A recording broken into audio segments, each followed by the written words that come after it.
Hi, I'm Courtney Force, and in honor of Valentine's Day, I thought we could do a little trivia with my Valentine, IndyCar driver Graham Rahal.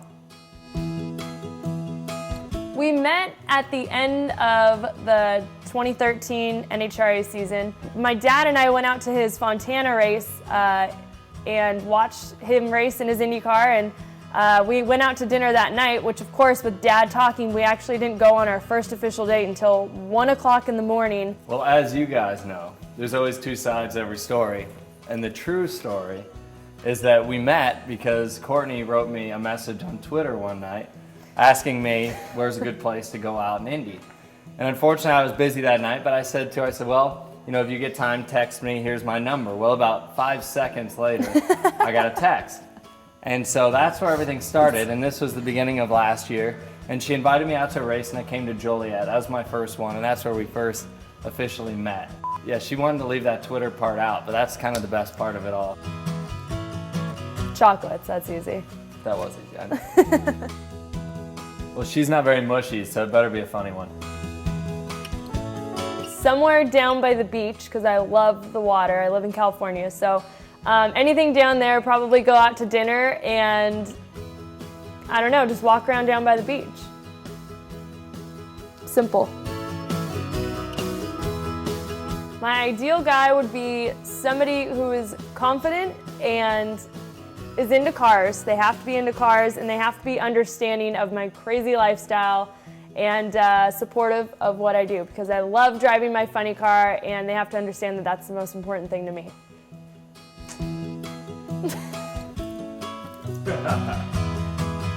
My ideal girl would be somebody that's understanding of what I do. A lot of people don't really get what racing is all about. Somebody that enjoys cars. To be honest, I've always liked blondes, so Court's a good fit. But really somebody that's pretty low-key and down to earth, because in this world where you're constantly going all the time, it's nice to have somebody that can bring you back down. I want to hear this. You, of course, babe. Oh my gosh. You're so cheesy. Don't have one. Colin Egglesfield. Who is that? Who's a hot actress? Scarlett Johansson, Megan Fox. Scarlett Johansson that'd be all right. What was your favorite race car you ever drove? Favorite race car was the Champ car that I drove in 2007. It was probably the best one that I ever drove. Mine was my rookie car. I loved that car. It was the most nerve-wracking thing I've ever been in. I was learning how to drive it, but it treated me good. We picked up a win in Seattle, so. Hardest thing would probably be all of the travel. It's hard to catch up on sleep, and you know, you have to have your rest and you have to wake up the next day. There's a lot of things that happen. That's probably the hardest thing, is juggling everything besides actually racing your car. I think the hardest thing is media, because no matter what you say, they can put a twist on it and make it a whole different story. I mean, travel's hard, but I live in Indy, so it's not that bad for me. I mean, most of our races are in the Midwest.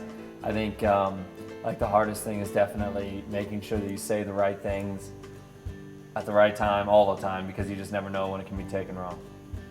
My happiest moment as a driver was probably in 2008 when I won my very first ever IndyCar start. Mine would be my first win in my Traxxas Funny Car, which was my rookie season in Seattle, Washington. That was definitely the highlight, getting to be down there and holding the trophy up.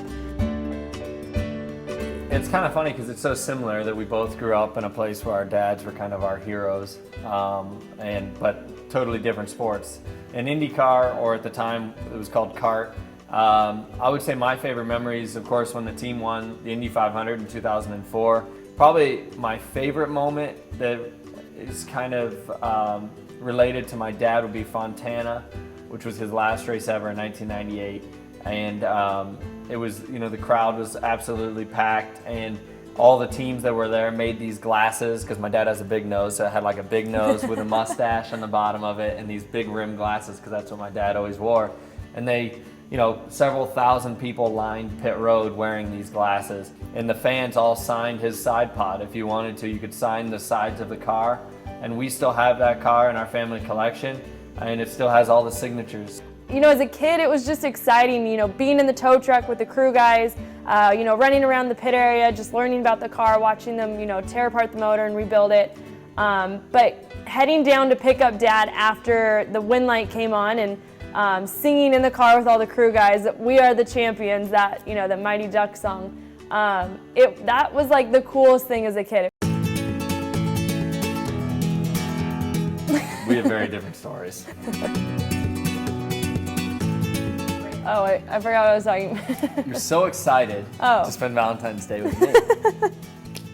We actually get to go have a weekend off on Valentine's Day, and then I get to get right back in my race car in Phoenix, so I'm definitely looking forward to it.